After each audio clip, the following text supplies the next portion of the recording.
She made $12 an hour, took 2 buses to work, and brought her lunch in a brown paper bag. And one Tuesday morning, without knowing it, she walked into the most important job interview of her life. Except nobody told her she was being tested. 2 elderly strangers shuffled into the luxury boutique where she worked dressed like they couldn't afford a thing on the shelves. Every employee in that store looked away. Every single one, except her. She smiled. She pulled up a chair, did as she made them tea. And what she didn't know was that those 2 old people owned the entire company, and their billionaire son was about to hear everything. This is that story, and trust me, you're going to want to stay until the very end. Before we dive deeper, let us know in the comments where you're watching from. We'd love to hear from you.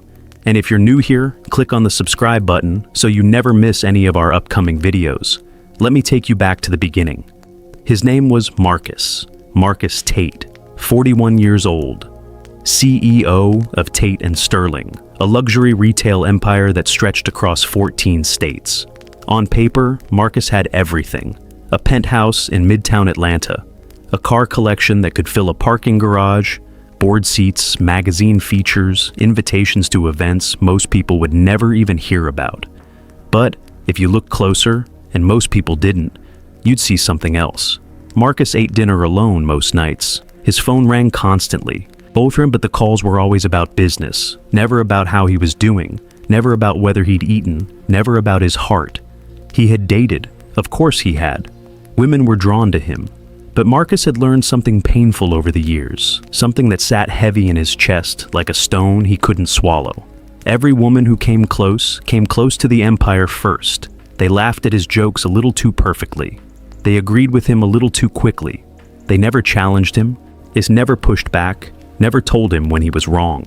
And Marcus, who had built his career on reading people, could feel the performance every single time. He once told his mother, a woman named Ruth, "Mama, I don't want someone who loves what I have. I want someone who would stay if I had nothing."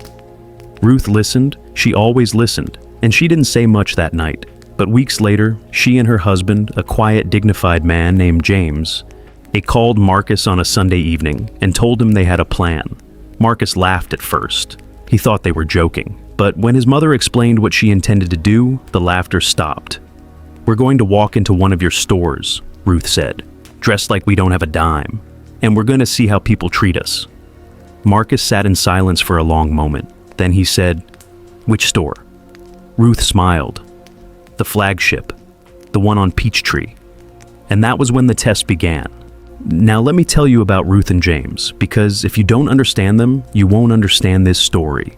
Ruth was 73 years old. She had been born in a small town in rural Alabama, the kind of place where people still left their doors unlocked and waved at strangers from their porches. She grew up picking vegetables in her grandmother's garden, singing hymns on Sunday, and learning that a person's worth had absolutely nothing to do with the car they drove or the shoes they wore. James was 76. He had served in the military, worked construction for 15 years, and eventually built a small chain of hardware stores that became the foundation of what Marcus would later turn into a billion-dollar operation. James was a man of few words, but when he spoke, every syllable carried weight. Together, they were the kind of couple that had been married for 52 years and could still finish each other's sentences. They had watched their son grow from a shy, quiet boy into one of the most powerful businessmen in the South.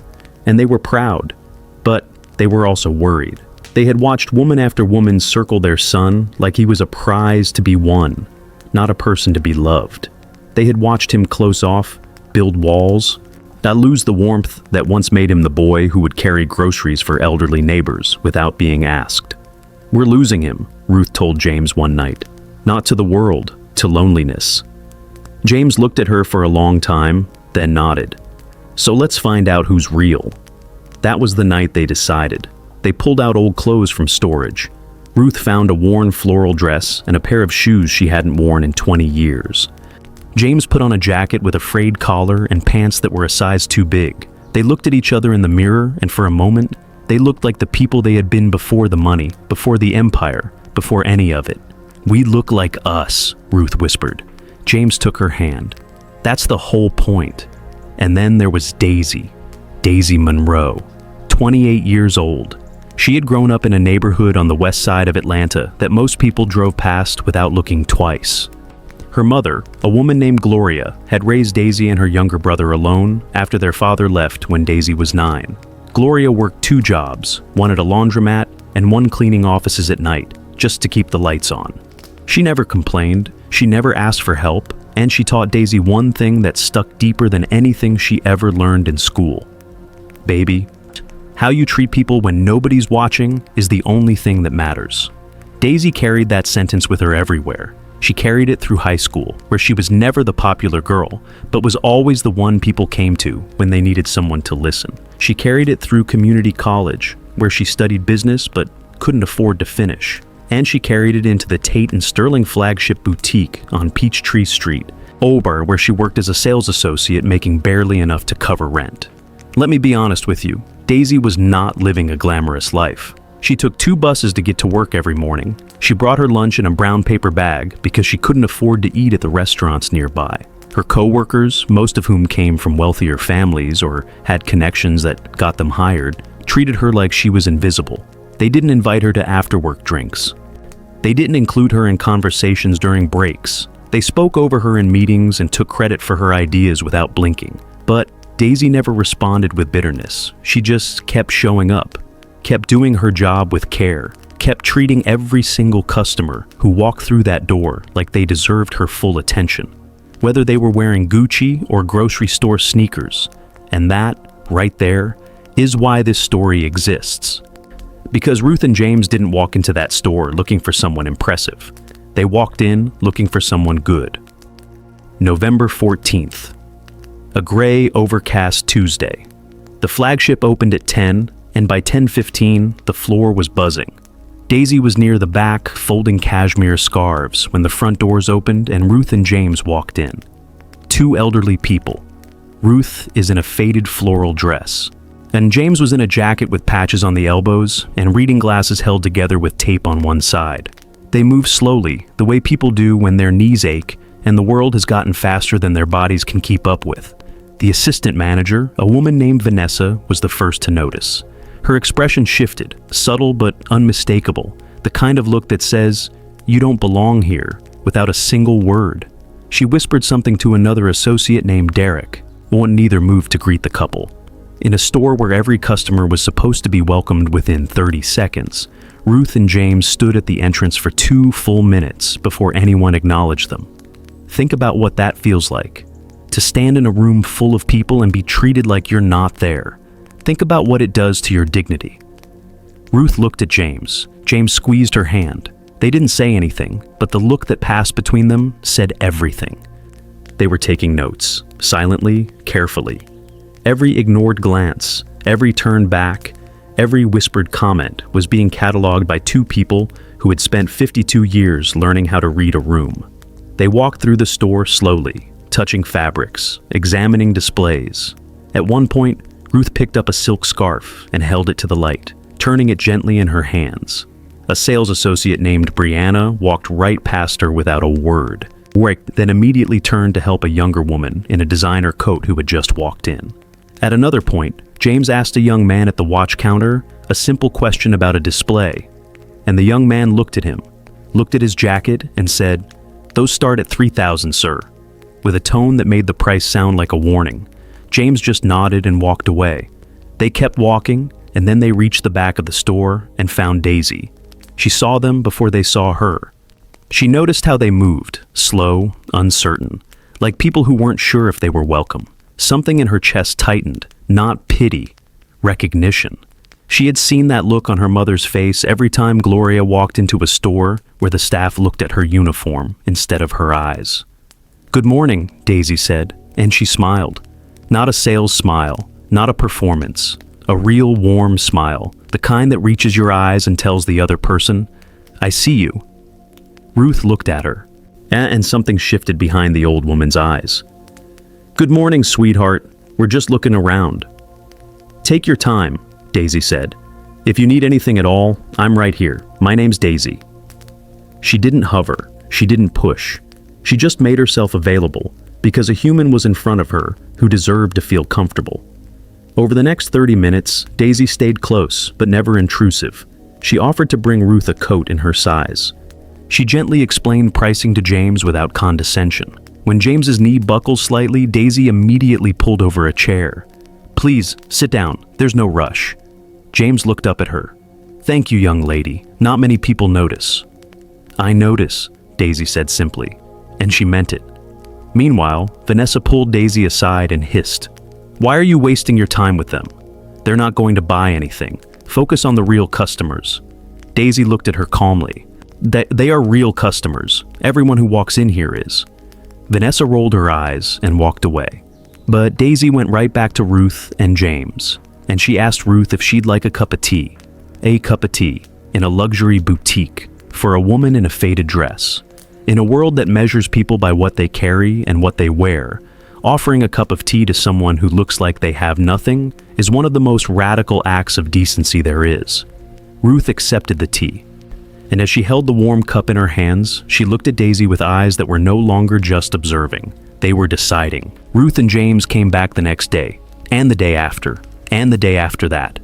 Each visit lasted about an hour. They browsed, asked questions, tried things on, never bought anything, and each time, Daisy treated them with the same patience, the same warmth. But the whispers got louder. Vanessa called Daisy out during a staff meeting in front of everyone. "It's just some of us are spending too much time on non-purchasing visitors when we have actual revenue-generating clients to attend to." Everyone knew who she meant. Daisy felt her face get warm, but she didn't look away. She sat there, spine straight, hands in her lap, and said nothing. Her sales numbers slipped. Vanessa started scheduling her for the worst shifts and pulling her from the floor during peak hours. Small punishments, quiet cruelties. The kind that don't leave bruises but wear you down just the same. And I want you to sit with that for a moment. Think about how hard it is to be kind when the room is against you. Think about what it takes to keep showing up for people when doing so makes your own life harder. Because that's what was happening. Daisy's sales numbers were already lower than some of her colleagues, not because she was bad at her job, but because she spent time with every customer. Not just the ones who looked like they would spend big. And now, with Ruth and James taking up her time, her numbers were slipping further. How many of you know what that feels like? To do the right thing and get punished for it? On the 5th visit, Ruth picked up a burgundy cashmere shawl and ran her fingers over it like she was touching a memory. "This reminds me of a shawl my mother had," she said softly. "She wore it every Sunday to church. It was the only nice thing she owned. She passed when I was 19. I never got to tell her how much it meant to me." Daisy stood beside her and listened. She didn't interrupt. She didn't try to sell anything. Then she reached out and gently touched Ruth's hand. "She knew," Daisy said quietly. "Mothers always know." For a moment, Ruth's composure slipped. She saw Daisy not as a subject being tested, but as a young woman with a depth of soul that money could never buy. On the 6th visit, James pretended to lose his wallet. Daisy spent 20 minutes of her break calling transit offices, leaving her number, trying to track it down. The wallet was never lost, but she didn't know that. When she came back empty-handed, she looked genuinely upset. "I'm so sorry. I left my number with them. If it turns up, they'll call me and I'll call you." James stared at her for a long moment. "You didn't have to do all that." "Yes, I did," Daisy said. "It's what you do." James nodded slowly, and behind his old, steady eyes, something settled into place. "Let me ask you this. If a stranger lost their wallet in front of you, would you spend your break helping them find it? Would you give your phone number to a transit office for someone you'd known for less than a week? Think about it honestly. Because this story isn't asking you to be perfect. It's asking you to be real. Now, if this story has your heart racing right now, or drop a comment and say, "I'm still watching." Let's see who's truly following this all the way to the end. And if you haven't already, go ahead and hit that subscribe button because, trust me, you do not want to miss what happens next. The 7th visit, a Friday. The store was busy with weekend shoppers. Ruth arrived at the usual time, but this time, she was carrying a small pale blue gift bag with white tissue paper. She walked straight to Daisy and handed it to her. "This is for you. Let's open it later when you're alone." Daisy tucked the bag under the counter. No one had given her a gift in a long time.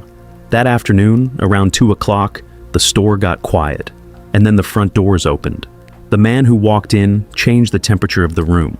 Tall, well-dressed, not flashy, but the kind of tailored simplicity that whispered real money. He moved with quiet confidence.